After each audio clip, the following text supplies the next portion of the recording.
Bismillahirrahmanirrahim. Assalamualaikum warahmatullahi wabarakatuh. Innal hamdalillah nahmaduhu wa nasta'inuhu wa nastaghfiruh wa na'udzu billahi min syururi anfusina wa min sayyiati a'malina. May yahdihillahu fala mudhillalah wa may yudlilhu fala hadiyalah. Asyhadu an la ilaha illallah wahdahu la syarikalah wa asyhadu anna Muhammadan abduhu wa rasuluhu la nabiyya ba'dah.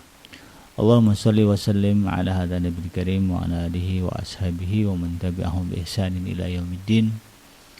Wa qala Allah ta'ala fi kitabihil karim ya ayyuhallazina amanu taqullaha haqqa tuqatih wa la tamutunna illa wa antum muslimun. Ya al-haq adkhilna mudkhala sidikin wa akhrijna mukhraja sidikin wa ja'alna min ladunka sultanan nasira. Ja'al haqq wa zahaqal batil innal batila kana zahuqa. Ya alim Allahumma alimna ma yanfa'una wanfa'na bima 'allamtana wa zidna ilma wa arana al-haqqa haqqa warzuqna ittiba'ah wa arana al-batila batila warzuqna ijtinabah. Rabbi israh li sadri wa yassir li amri wahlul 'uqdatam min lisani yafqahu qawli, amma ba'd. Rabbana innana amanna faghfir lana dzunubana wa qina adzabannar. Alhamdulillah, segala puji dan syukur adalah milik Allah, Tuhan yang telah menciptakan kita dari tidak ada menjadi ada, dan karena rahmat dari Allah Subhanahu wa taala, hari ini kita kembali berjumpa di udara di gelombang 1044 AM iDream Radio Successful Muslim Family dalam program Tadabbur Al-Quran di mana insyaallah kita akan coba menelusuri sedikit demi sedikit, ya, bagian demi bagian apa yang Allah firmankan di dalam Al-Quran, dengan harapan mudah-mudahan kita semakin paham, ya, sehingga semakin tahu jalan lurus yang ditunjukkan oleh Allah Subhanahu wa taala menuju kepada keridhaannya. Karena memang itulah tujuan dari hidup kita, ya, bagaimana setiap gerak-gerik kita, setiap langkah kita, setiap helaan napas kita semuanya dalam rangka mencari dan mendapatkan keridhaan dari Allah Subhanahu wa taala. Dan merekalah, ya, orang-orang seperti ini yang Allah puji di dalam Al-Qur'an, ya. Dalam ayat surah Al-Baqarah dikatakan wa minan nasi may yasri nafsahu libtigha amradhatillah wallahu raufun bil ibad, ya.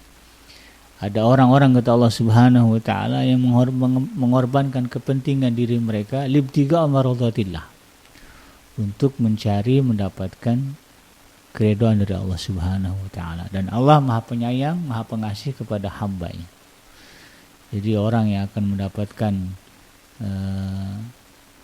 sayangnya Allah, ya, kasihnya Allah, adalah mereka yang berhasil menunjukkan kepada Allah Subhanahu wa taala bahwa hidupnya adalah dalam rangka mendapatkan, mencari keridhaan Allah Subhanahu wa taala. Mudah-mudahan kita termasuk dalam kelompok tersebut.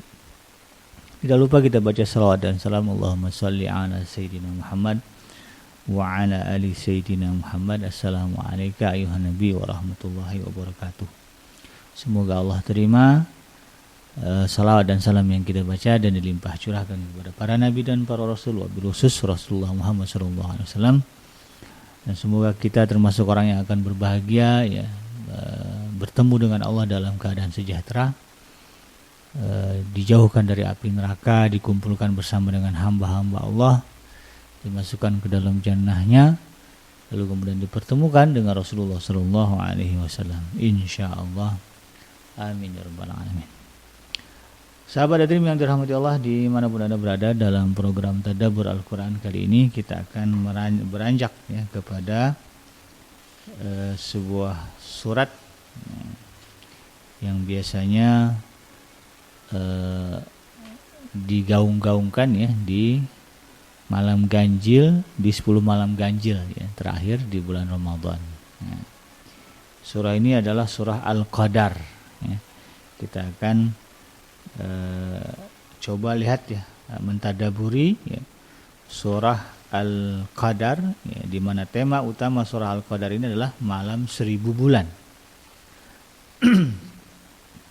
Sehingga kalau berbicara malam 1000 bulan, ya, lazim kita dengar dengan istilah Lailatul Qadar. Dan ayat ini biasanya rame dibaca, ya, diceramahkan, diterangkan di bulan suci Ramadan. Tentu ya itu kan momen saja ya, momen agar kemudian orang kembali menyadari akan satu kondisi yang diterangkan oleh Allah Subhanahu wa taala di dalam kitabnya. Nah, sahabat hadirin yang dirahmati Allah, menurut para ulama ya, turunnya surah Al-Qadar ini itu di kota Mekah. Jadi surah Al-Qadar ini masuk ke dalam kelompok surah Makkiyah karena turun di kota Mekah. Dan posisi turunnya menurut para ulama itu setelah surah Abasa. Setelah surah Abasa ya. Ini sebagaimana diterangkan di dalam kitab tafsirnya Imam Jalaluddin Asyuti ya, kitab tafsir Jalalain ya. Jadi posisi turunnya setelah surah Abasa. Nah, kebanyakan mushaf yang ada saat ini juga dalam buku-buku tafsir ya, atau juga di dalam hadis ya, dan buku-buku keislaman lainnya, surah ini memang digunakan dengan penamaan surah Al-Qadar. Padahal sebetulnya kalau kita lihat banyak juga ya nama-nama lain dari setiap surah. Ada beberapa surah yang memiliki nama lebih dari satu gitu. Nah, termasuk sebetulnya surah Al-Qadar. Jadi ada juga sebagian ulama ya, yang kemudian memberi nama surah yang berbeda gitu ya. Namanya ya ada yang menyebutnya surah Inna Anzalna gitu kan. Diambil dari ayat Inna Anzalnahu fi Lailatul Qadr ya, ayat yang pertama. Tetapi secara umum surah ini ya, disebut dengan nama surah Al-Qadar. Ada juga yang menyebutnya dengan surah Lailatul Qadar. Tetapi umumnya para ulama di dalam buku-buku tafsir, hadis ya, dan juga buku-buku keislaman lainnya menggunakan nama Al-Qadar sebagai nama surah ini. Karena memang kata Al-Qadar diulang ya, sebanyak 3 kali dalam 5 ayat. Ya.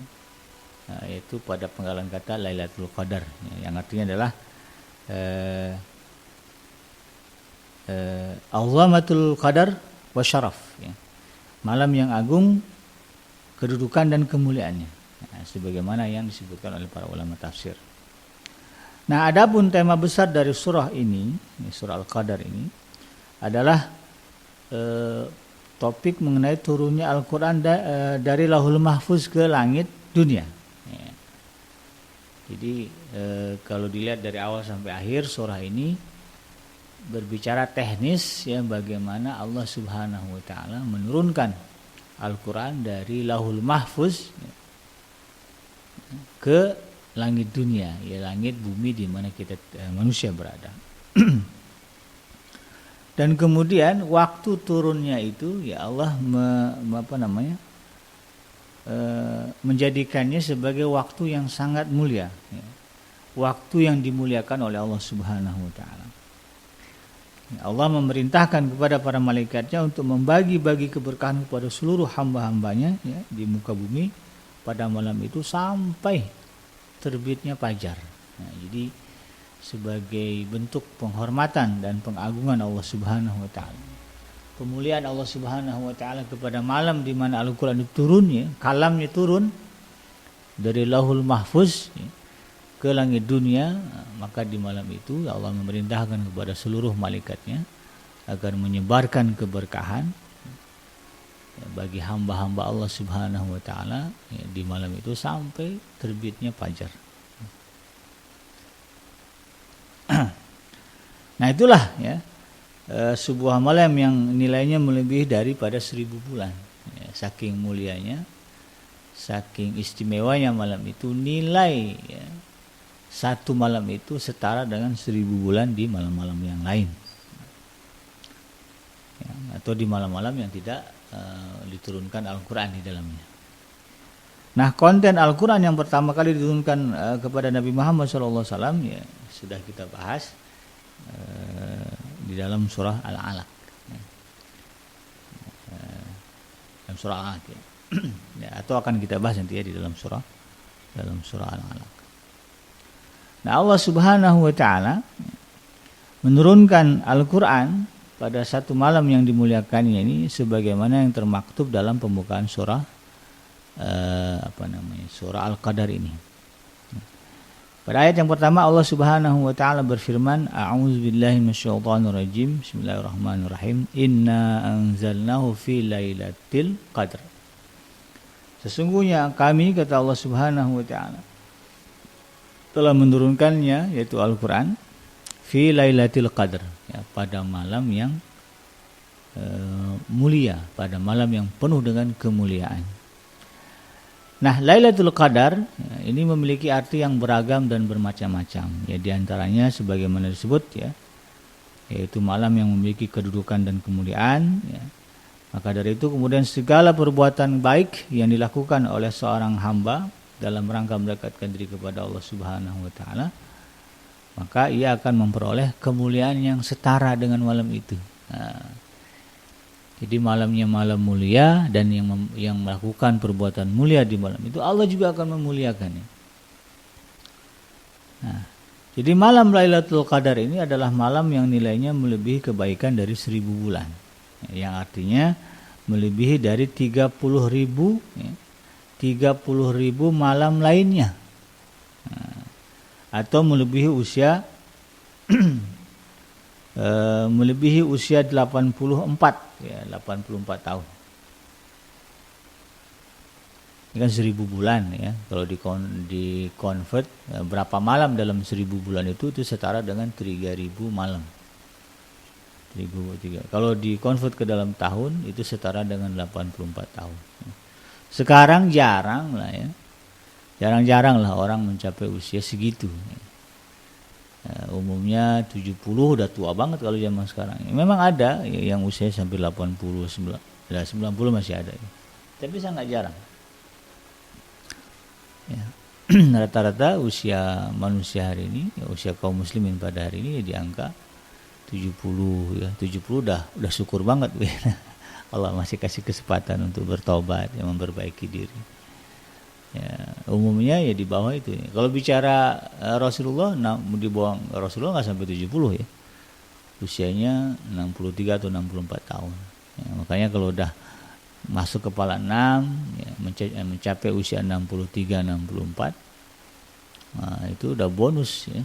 Nah, usianya berapa sekarang usia 65 66 itu udah bonus ya. Kalau mengacu kepada usia Rasulullah SAW. Dan kita yang sudah masuk usia 60 ya, kepala 6 ya, harusnya lebih mawas diri dan waspada.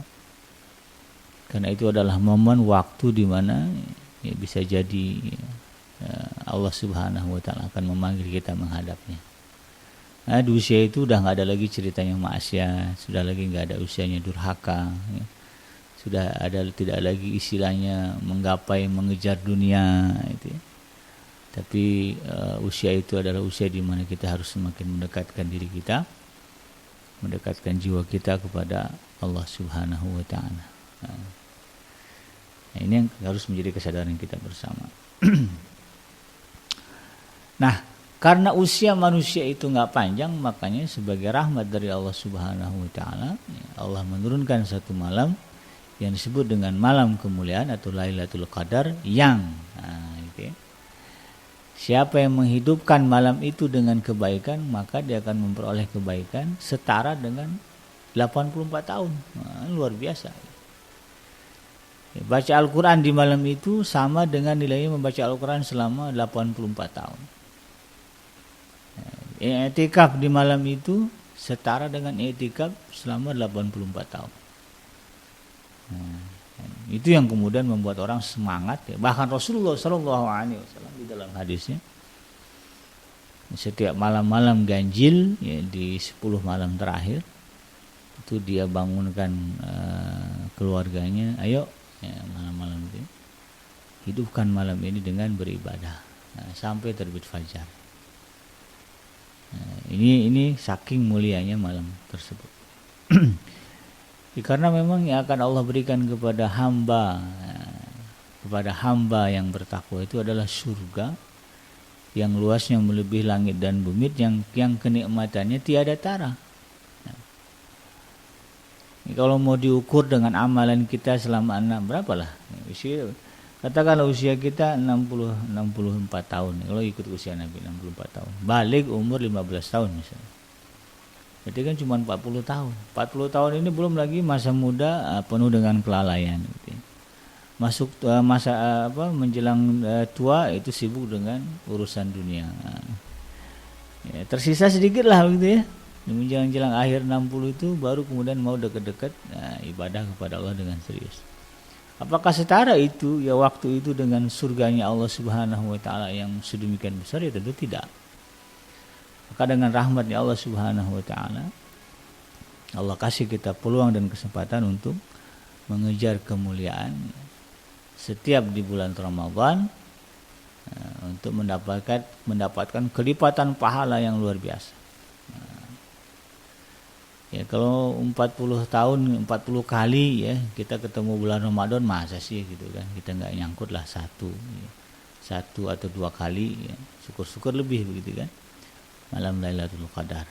Makanya kemudian ini yang harus menjadi motivasi kita bersama.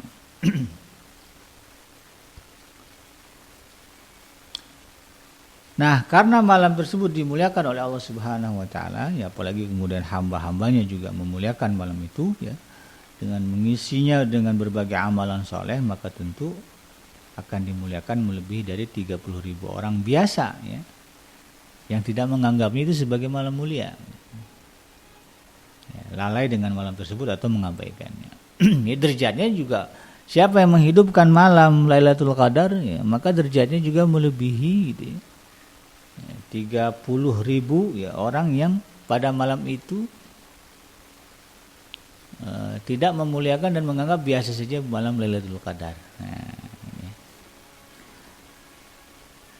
Di dalam ayat yang kedua dan ketiga Allah Subhanahu wa taala berfirman, "Wa ma adraka ma Lailatul Qadar. Lailatul Qadri khairum min alfi syahr." Dan tahukah kamu apa itu malam kemuliaan itu? Malam kemuliaan itu lebih baik daripada 1000 bulan. Di malam itulah Allah Subhanahu wa taala menjadikan sebuah malam sebagai fasilitas ya, atau sarana waktu yang diturunkan oleh Allah Subhanahu wa taala ya, yaitu kalamnya. Jadi dipilih dari semua malam, semua waktu yang ada, dipilih malam itu untuk diturunkannya kalam Allah Subhanahu wa taala yang suci ya, yang diperuntukkan kepada umat manusia melalui kekasihnya yaitu Rasulullah Muhammad SAW. Nah, Al-Quran yang mulia itu kemudian menularkan keberkahan ya. Karena sifat dasar Al-Quran itu kan juga mulia ya.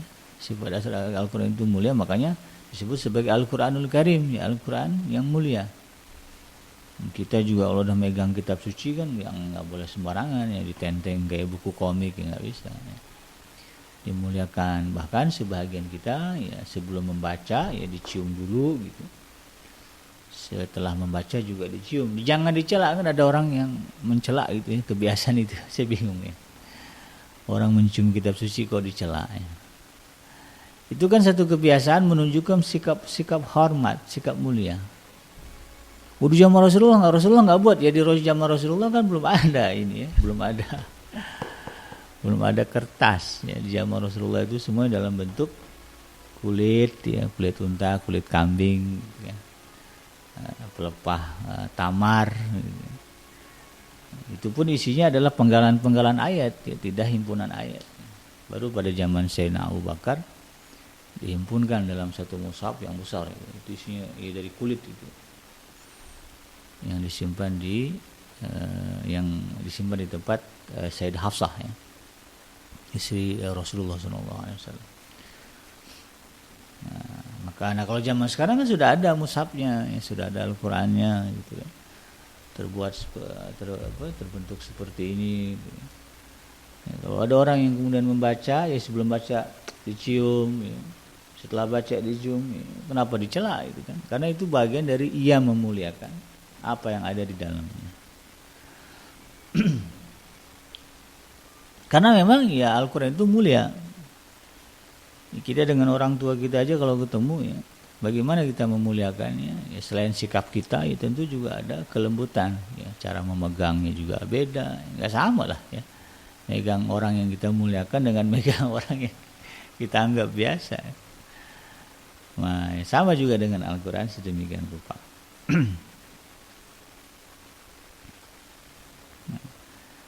Nah, Al-Quran itu kemudian Al-Quran yang Allah turunkan pada malam itu ya, yang Allah sebut dalam ayat Al-Quran, dalam ayatnya ya, bahwa Al-Quran juga mengandung keberkahan, di dalamnya ada keberkahan, maka keberkahan itu menular ya bagi semua malam yang akan terus dimuliakan pada sepanjang masa. Jadi turunnya sekali tapi kemudian itu akan ditularkan kepada waktu-waktu setelahnya. Ini kan ada juga yang mempersoalkan. Kan udah turun Al-Qur'annya. Berarti kan udah enggak ada lagi malam Lailatul Qadar.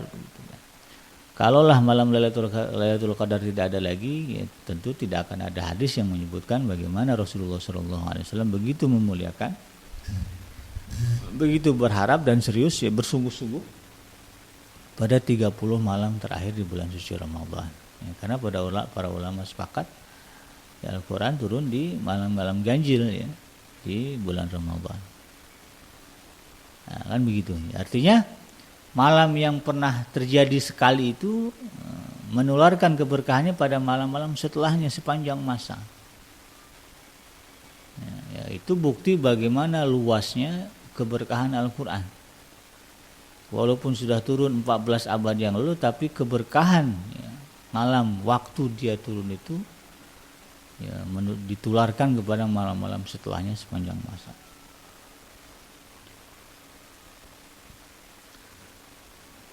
Sehingga ya inilah yang disebut dengan kebaikan yang hanya bisa ditakar oleh sang pemiliknya, yaitu Allah Subhanahu wa taala, melebihi kebaikan 1000 bulan atau 30.000 malam.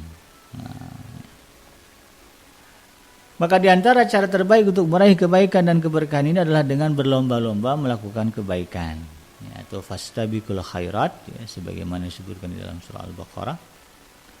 Nah, dan spesifik lagi adalah bagaimana berinteraksi atau meningkatkan kualitas interaksi kita dengan Al-Quran. Nah, jadi kalau ditanya apa yang sebaiknya kita lakukan di malam Lailatul Qadar, maka kalau saya baca ya di dalam pandangan guru kita bersama ini Al-Ustaz Dr. Saiful Bahri ya, LCMA, yang cara terbaik adalah meningkatkan kualitas interaksi kita dengan Al-Quran ya, karena tema malam Lailatul Qadar itu adalah Allah Subhanahu wa taala menurunkan Al-Quran. Nah, kan banyak perbuatan baik ya, ada i'tikaf, ada sholat ya, kemudian ada bersedekah, ada apa lagi, sebutlah perbuatan baik kan. Nah, yang paling utama, yang paling baik, yang paling istimewa justru di malam itu adalah bagaimana kita berinteraksi dengan Al-Quran. Ya, meningkatkan kualitas interaksi kita dengan Al-Quran. Ya, jadi sesuai dengan tema begitu ya. Ya, kalau kita kan 17 Agustus apa sih yang paling bagus ya? Ya tentu 17 Agustus itu ya temanya tentang bagaimana memperingati kemerdekaan ya. Ya temanya yaitu tadi seputar bendera merah putih ya, cerita tentang heroisme gitu ya, bagaimana pahlawan dulu berperang. Makanya kan kalau ada pawai 17 kemerdekaan isinya kan itu ya, bagaimana ya, baju-baju pahlawan, kan temanya begitu, nggak ada di luar itu gitu kan. Nyambung jadinya. Maka demikian pula ketika kita berbicara apa yang harus kita lakukan sebaiknya di malam Lailatul Qadar ya. Itu adalah dengan meningkatkan kualitas interaksi kita dengan Al-Quran, mulai dari misalnya menggiatkan bacaannya yang paling simpel gitu.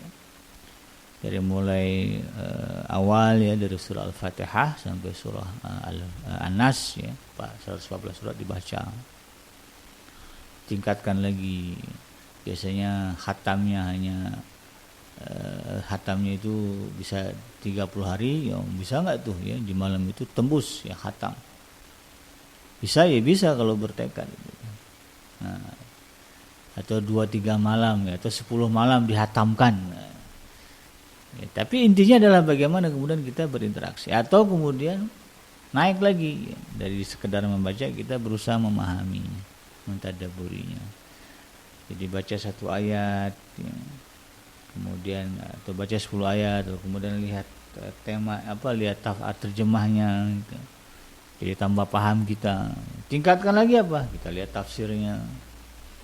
Lebih tingkat lagi apa? Kita muhasabah diri kita. Sudah enggak ya ayat yang kita baca ini sudah kita amalkan? Ada enggak kita pernah mengamalkan ayat ini? Nah, sehingga kemudian seolah-olah ada komunikasi, terbentuk komunikasi, terjalin komunikasi antara kita ya, sebagai hamba dengan Allah Subhanahu wa taala sebagai Khalik. Karena Dia yang menurunkan. Makanya Al-Qur'an kan disebut kalamullah ya, perkataan Allah Subhanahu wa taala. Mengapa Allah Subhanahu wa taala begitu memuliakan malam Lailatul Qadar ya? Karena memang malam yang hanya sebahagian saja dari waktu yang dijadikan Allah sebagai fasilitator turunnya kalam suci Al-Qur'an ya, dari Lauhul Mahfuz. Karena itu tadi ya, kembali kepada pembahasan kita, ya, malam itu dimuliakan karena pada malam itulah Allah Subhanahu wa taala menurunkan kalamnya yang suci dari Lauhul Mahfuz ke langit dunia. Nah, di bulan ini Allah Subhanahu wa taala juga mewajibkan puasa. Itu ya. Jadi double kemuliaannya.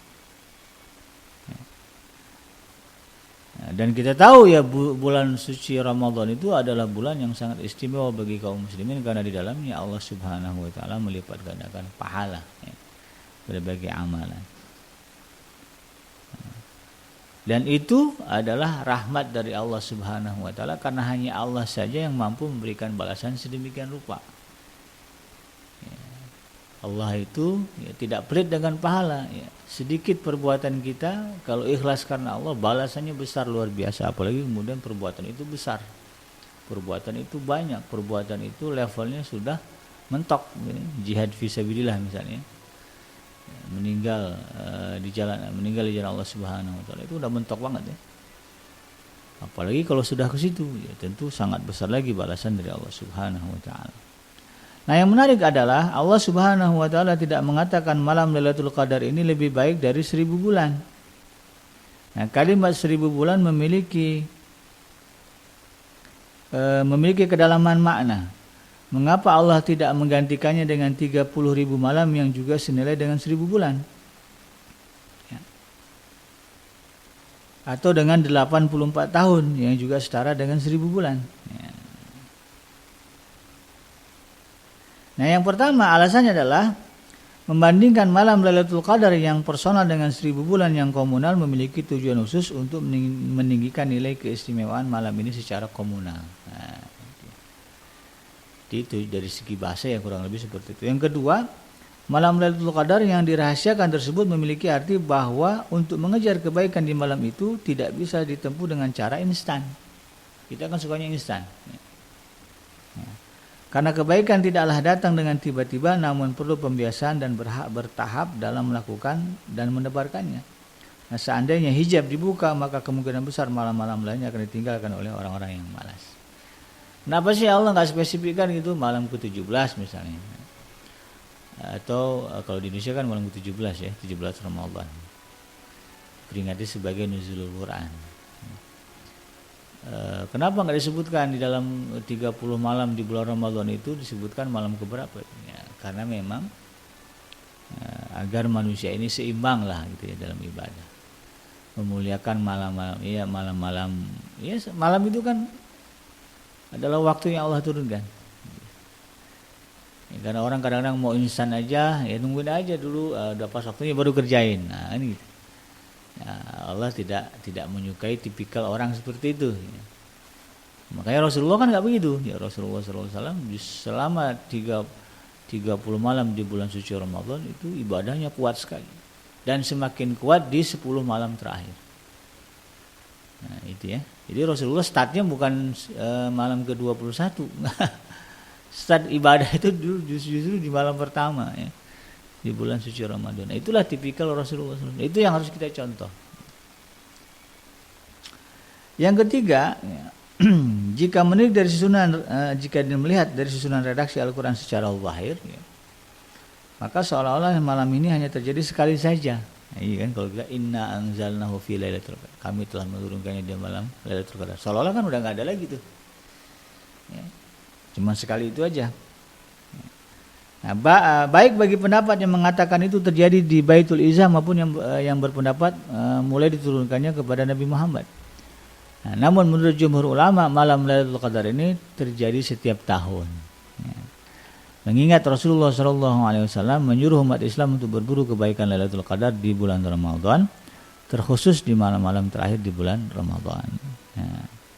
Jadi Sayyidah Aisyah radhiyallahu anha, ya, putri Sayyidina Abu Bakar As-Siddiq, ya, dan beliau adalah ummul mukminin, ya, ibundanya orang-orang beriman. Beliau meriwayatkan bahwa Rasulullah SAW pernah berkata yang artinya begini: carilah Lailatul Qadar pada hari-hari ganjil di 10 hari terakhir bulan Ramadan.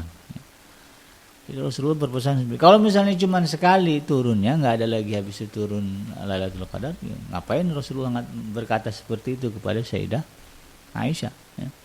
Dan beliau bahkan menunjukkannya, mencontohkannya, ya. Maka ini menjadi penafsiran umum para ulama, jumhur ulama, bahwa memang malam Lailatul Qadar itu masih terus berlangsung sepanjang masa, yaitu di bulan suci Ramadan.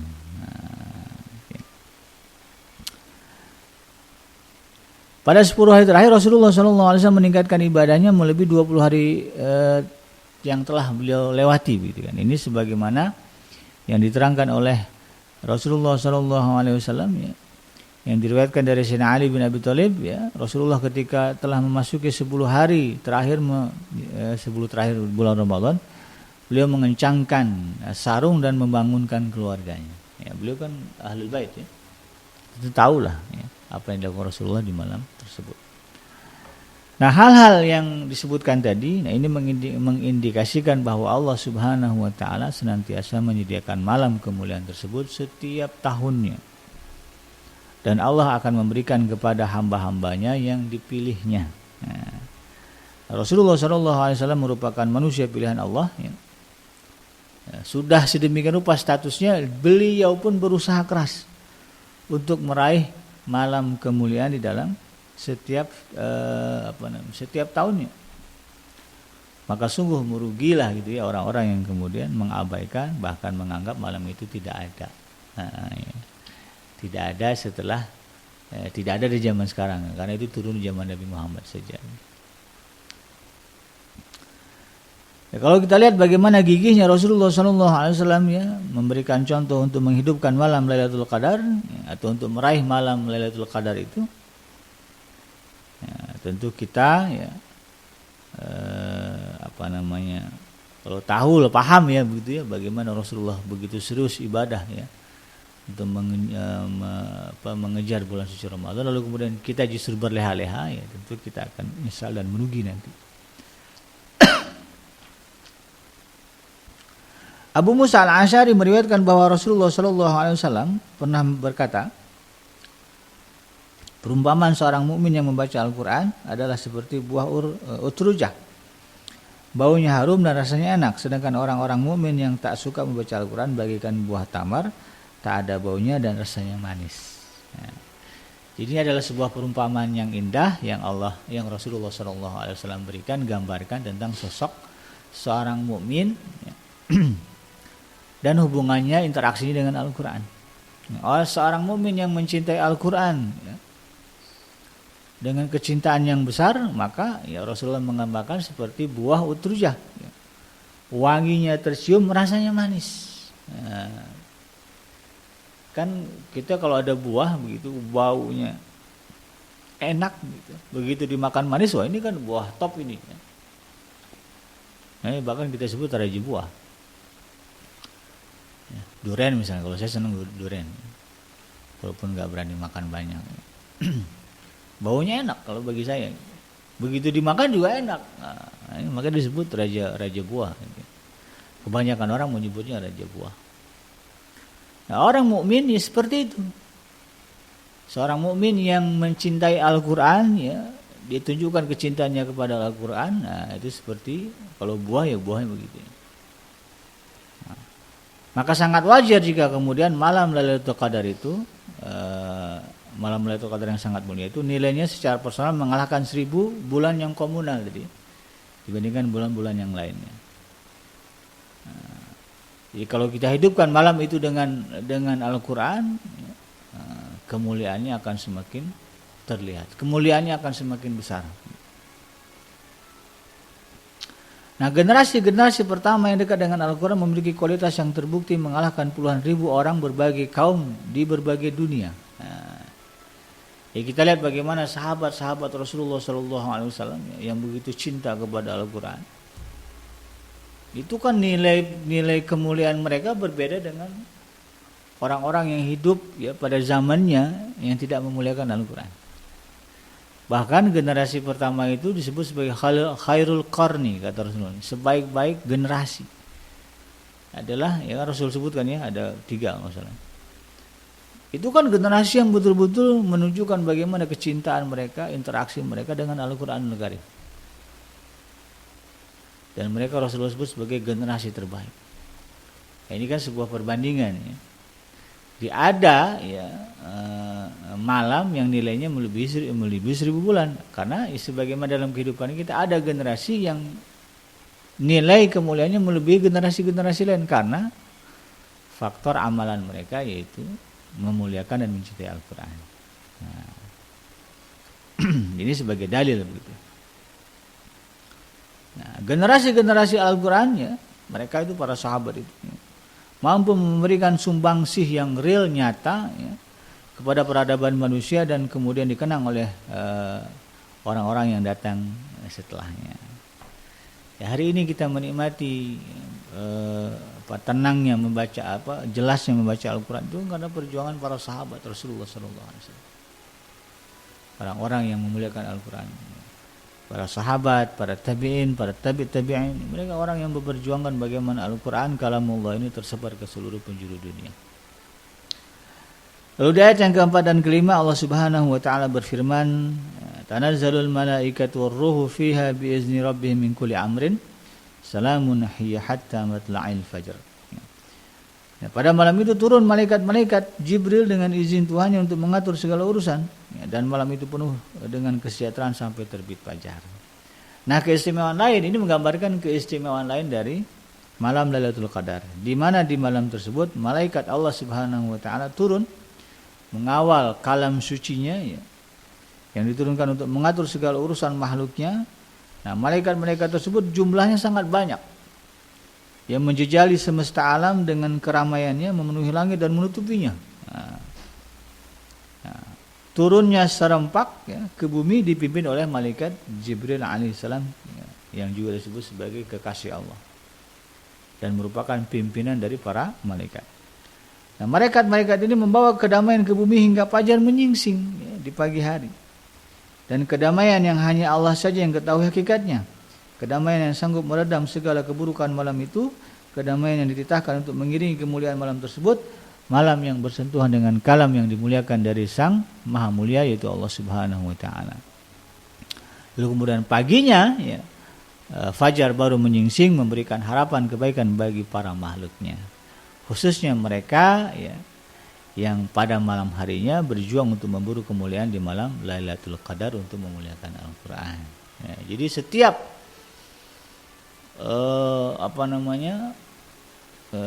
kita tingkatkan ibadah kita di malam Lailatul Qadar, jika kemudian ya, dengan izin Allah malam itu turun bersama dengan ibadahnya kita ketika itu, maka paginya adalah sebuah pagi yang penuh dengan keberkahan, sebuah pagi yang diharapkan ya, menjadi titik poin penting ya, untuk meraih kemuliaan di sisi Allah Subhanahu wa taala, meningkatkan derajat ya, kemuliaan kita. Nah, semua yang bersentuhan dengan Al-Qur'an menjadi yang terbaik. Malaikat pembawanya adalah malaikat terbaik itu malaikat Jibril. Ya, disebut pimpinan malaikat kuat karena memang Allah dia mendapatkan tugas menyampaikan wahyu. Nah, kan diistimewakan oleh Allah Subhanahu wa taala malaikat Jibril. Nabi yang menerimanya itu Nabi Muhammad SAW, dia disebut sebagai Sayyidul Anbiya, sebagai sayyidnya para nabi. Luar biasa begitu kan. Lalu kemudian malamnya, malam turunnya Al-Quran disebut sebagai malam kemuliaan, Lailatul Qadar. Maka umatnya, ya kita ini umat Rasulullah SAW yang menerima dan kemudian mengamalkan Al-Quran, membacanya, mengajarkannya, mengamalkannya, disebut sebagai khair ummah, umat terbaik. Jadi nggak main-main gitu. Kalaulah hari ini masih ada orang yang kemudian menganggap remeh dan sepele Al-Quran, bahkan mengenyampingkan Al-Quran, saya nggak tahu ya di mana sisi kemuliaan yang akan diraih. Padahal sudah nyata ketika sesuatu dihinggapi Al-Quran, maka dia akan menjadi mulia. Malam dihinggapi Al-Quran jadi mulia, malaikat dihinggapi Al-Quran jadi mulia, manusia dihinggapi Al-Quran Rasulullah SAW jadi mulia. Dan kita umat Rasulullah SAW ketika berjuang untuk menegakkan Al-Quran yang diturunkan oleh Allah Subhanahu wa taala, ya, disebut sebagai kuntum khairu ummatin ukhrijat linnas, ya. Maka kalian adalah umat terbaik yang Allah turunkan. Makanya kemudian dari sini ya kita harus termotivasi untuk semakin meningkatkan kualitas interaksi kita dengan Al-Quran. Yang belum bisa baca Al-Quran, belajar gitu ya, udah tua ya bikin nggak apa-apa ya. Mumpung masih hidup gitu ya, panggil ya carilah ya, kalau malu sama teman seumuran, cari yang lebih tua ya.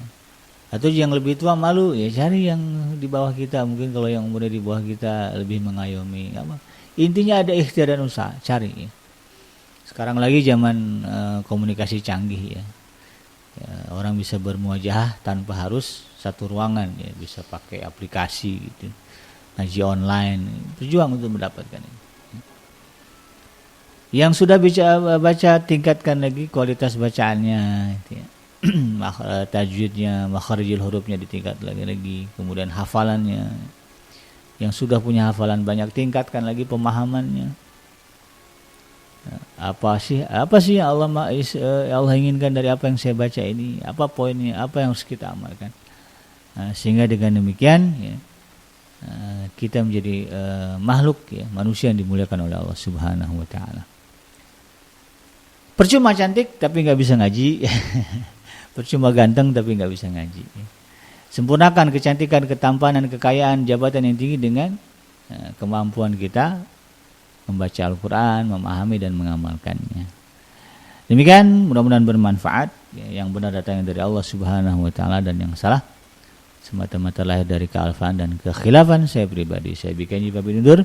Subhanaka Allahumma rabbana wa bihamdika asyhadu an la ilaha illa anta astaghfiruka wa atubu ilaik. Walhamdulillahirabbil alamin. Assalamualaikum warahmatullahi wabarakatuh.